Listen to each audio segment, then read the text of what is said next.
In 1995, TLC were the biggest selling female group on the planet.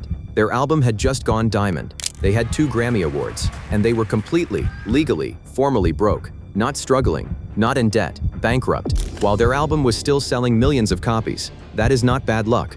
That is a system working exactly as it was designed. Here is what this video is going to show you. How 3 teenagers from Atlanta signed contracts they were never meant to fully understand. How the woman who discovered them, managed them, and called herself their protector was simultaneously collecting money from the same system that was consuming them. And how TLC's bankruptcy, filed at the exact moment of their greatest commercial success, was not a failure.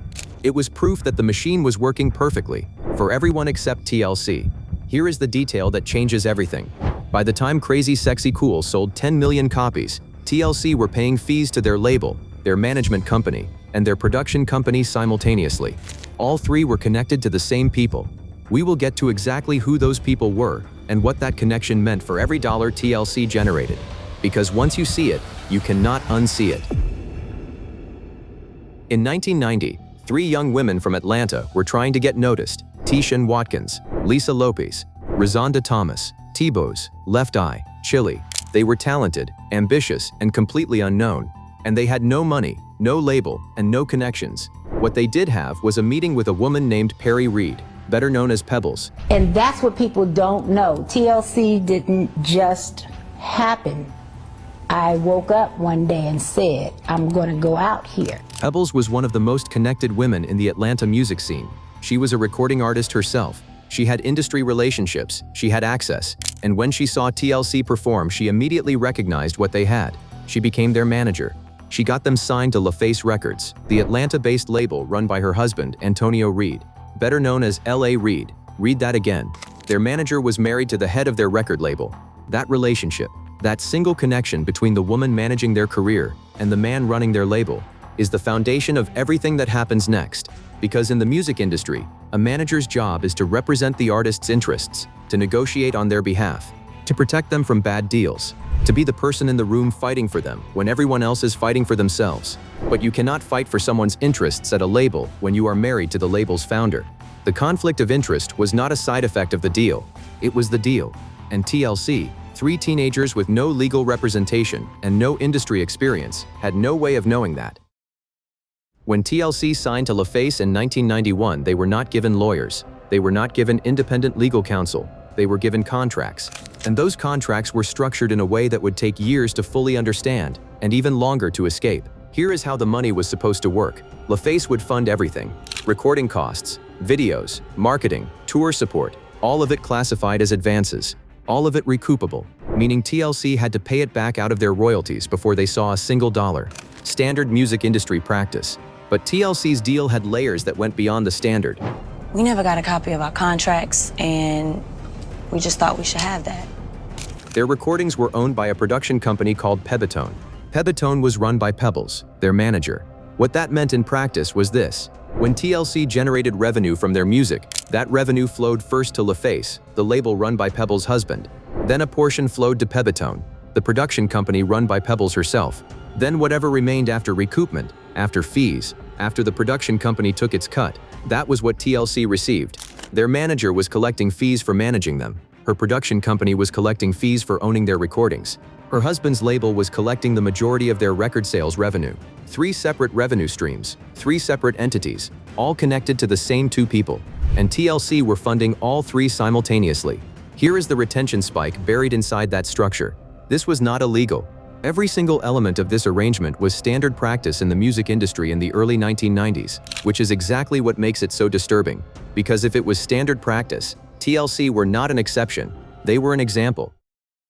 In 1992, TLC released their debut album, Woo!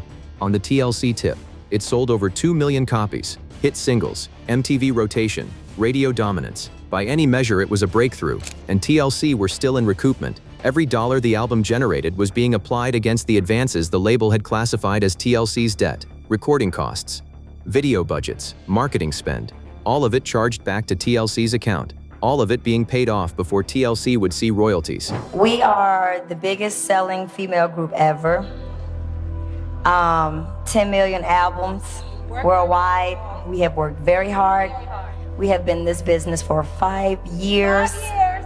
And we are broke as broke can be. And you don't understand the stress that we're under. Many controversies, financial and legal problems, and infighting within the group.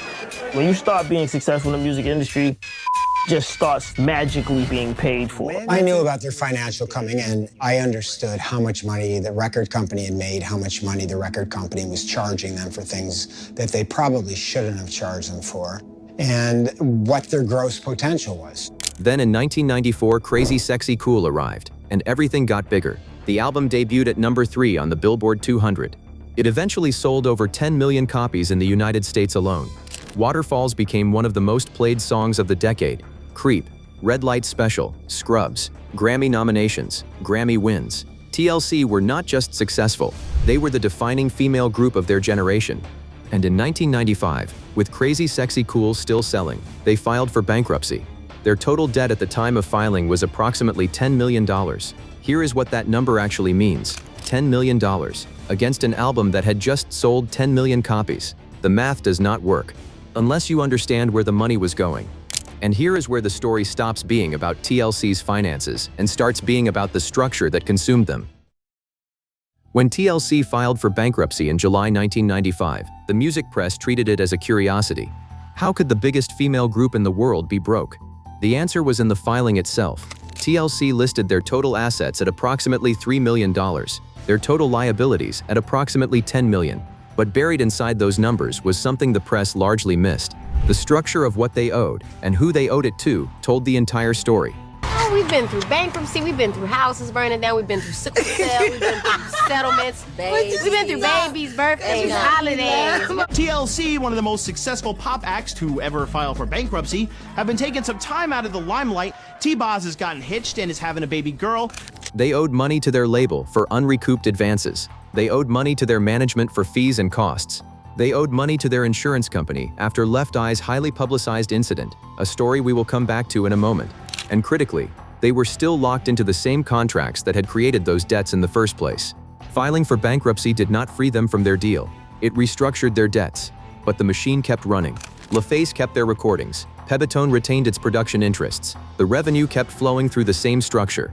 TLC were still signed, still recording, still generating money for the system. The only difference was that now it was a matter of public record that the system had consumed them completely. Here is the detail that makes this story impossible to look away from. Pebbles and L.A. Reid divorced in 1996, 1 year after the bankruptcy.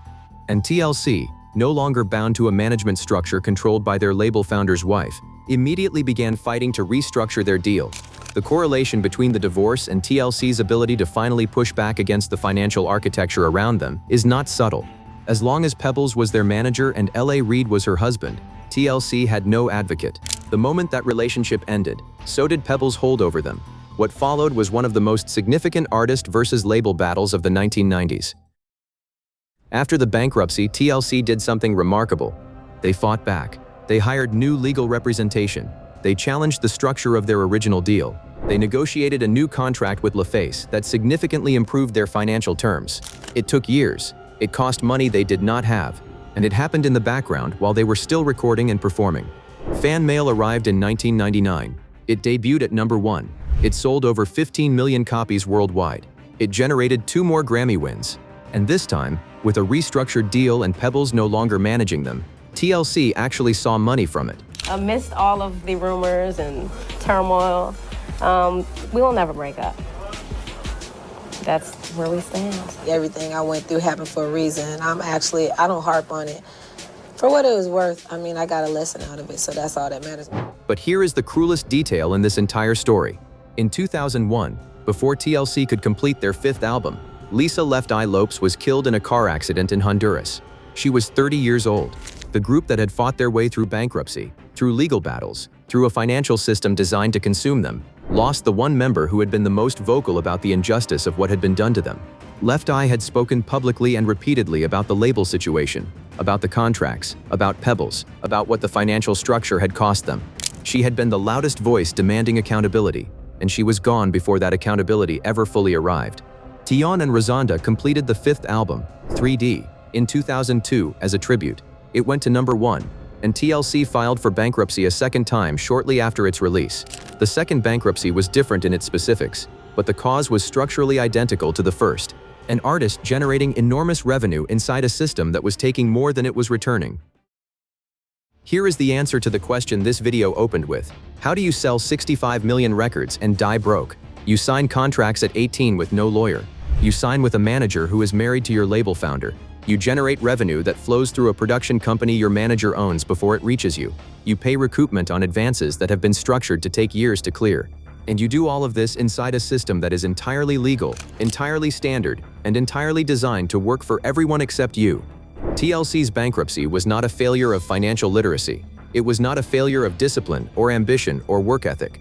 It was the failure of an industry to treat 3 young women as people rather than revenue sources. And the woman most responsible for that failure, the one who had the greatest obligation to protect them and the clearest financial interest in not doing so, was the one they called their mentor. Pebbles has largely avoided accountability for her role in TLC's financial situation. She has disputed TLC's version of events publicly. She has never faced legal consequences for the structure of the deals that consumed them. And the contracts that governed TLC's early career, the ones signed before they were old enough to fully protect themselves, remain one of the clearest examples of how the music industry used legal architecture to extract maximum value from artists while returning minimum reward. TLC gave everything to a system that took everything back, twice. T-Boz and Chili are still performing today, still touring, still celebrating a legacy that belongs entirely to them. But Left Eye is gone. The money they generated is gone. And the people who built the system that consumed them have never had to answer for it publicly. 65 million records, 2 bankruptcies, 1 system, working exactly as designed. Here is what I want you to answer in the comments. TLC knew something was wrong with their deal as early as 1993, but they were locked in with no way out. At what point does an industry practice stop being standard and start being exploitation? Tell me where you think that line is. If this video made you angry, the next one is going to feel very familiar, because TLC's story is not unique. At exactly the same time TLC were filing for bankruptcy in Atlanta, on the other side of the country a man named Lou Pearlman was building the biggest pop empire of the 1990s using almost identical methods, same structure, same financial architecture, same result for the artists inside it. Except Lou Pearlman's story ends somewhere TLC's never did, in a federal prison. That video is right here. Watch it next. Everything you just learned about TLC will make Lou Pearlman's story hit twice as hard.